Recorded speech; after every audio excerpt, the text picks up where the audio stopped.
Good morning to all students. Navodaya institute of secondary studies के concept building class में आप सभी का स्वागत है। आज हम लोग रिफ्रैक्शन के बेसिक कॉन्सेप्ट को समझेंगे। रिफ्रैक्शन के बेसिक कॉन्सेप्ट में हम लोग ये जानेंगे कि आखिर रिफ्रैक्शन कैसे होता है, उससे कौन कौन से एक्टिविटीज़ जुड़े हैं, रिफ्रैक्शन के लिए कैसा मीडियम चाहिए। जैसा कि आप देख रहे हैं कि रिफ्रैक्शन के लिए ट्रांसपेरेंट और ट्रांसलूसेंट दोनों ही मीडियम से रिफ्रैक्शन हो सकता है,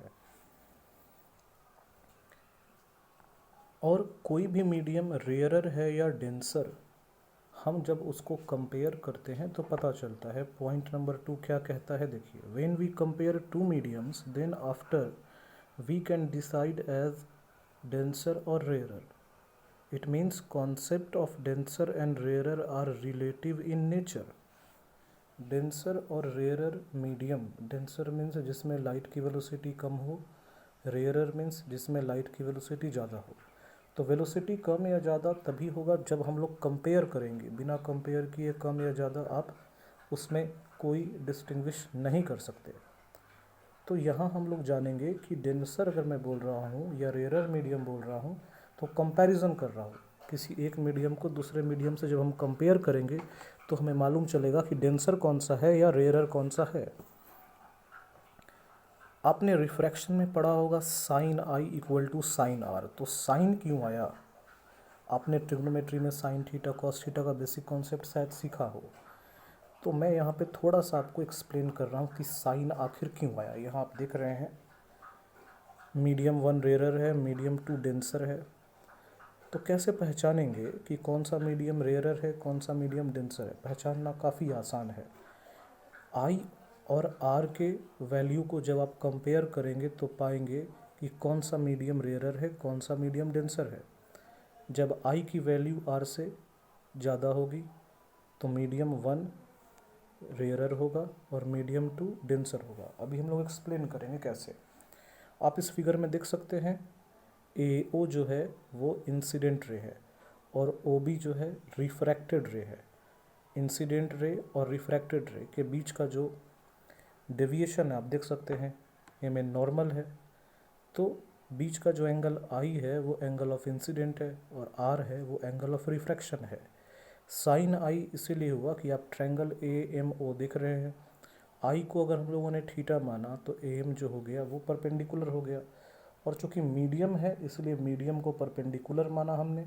नीचे भी मीडियम है, मीडियम को परपेंडिकुलर माना, तो यहाँ साइन एंगल को लिया गया है। जैसा आप देख सकते हैं इंसिडेंट रे पी ओ है, रिफ्रैक्टेड रे ओ क्यू है, एंगल ऑफ इंसिडेंट आई है, एंगल ऑफ रिफ्रैक्शन आर है।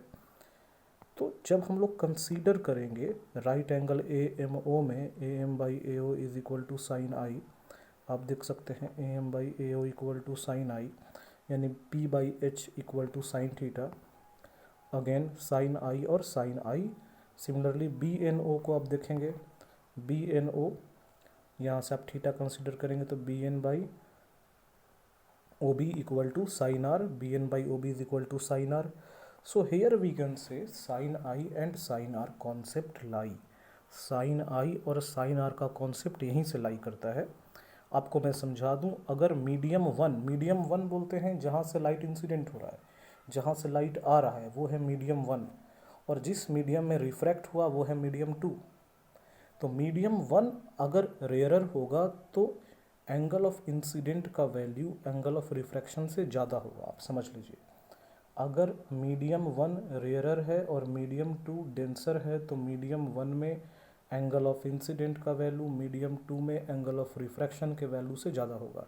मीन्स साइन आई का वैल्यू साइन आर से ज़्यादा होगा, यानी कि इंसिडेंट एंगल रिफ्रैक्टेड एंगल से ज़्यादा होगा, उसका वैल्यू ज़्यादा होगा, न्यूमेरिकल वैल्यू ज़्यादा होगा।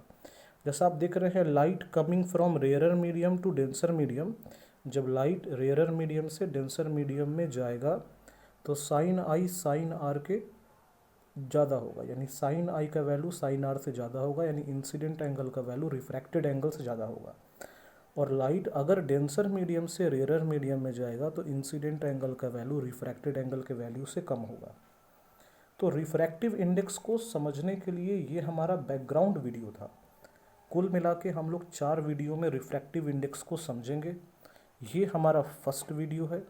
इसके बाद हमारा सेकंड वीडियो आएगा जिसमें हम लोग रिफ्रैक्टिव इंडेक्स का डेफिनेशन और उससे जुड़े बेसिक टर्म को जानेंगे। मैं फिर से एक बार आपको रिमाइंड करा दूं कि अगर आपको रिफ्रैक्टिव इंडेक्स समझना है तो आपको रेयरर मीडियम, डेंसर मीडियम को समझना बहुत ज़रूरी होगा।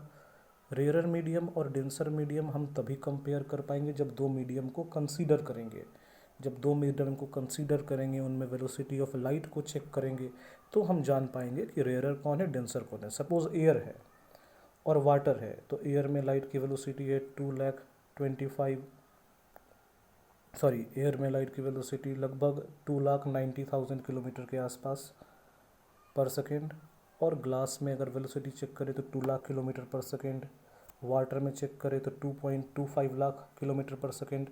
तो ये जो वेलोसिटी हमारी है लाइट की, तो जब हम दो मीडियम को कंपेयर करते हैं, दो मीडियम में लाइट की वेलोसिटी को कंपेयर करते हैं, तब जाके इस बात का अंदाज़ा लगाते हैं कि कौन सा मीडियम रेयरर है, कौन सा मीडियम डेंसर है। यानी जैसे आपने क्लास 9 में पढ़ा था कॉन्सेप्ट कि rest and motion are relative to each other, in the similar manner rarer medium and denser medium are relative to each other. Until we do not compare two medium, we cannot decide which medium is rarer, which medium is denser.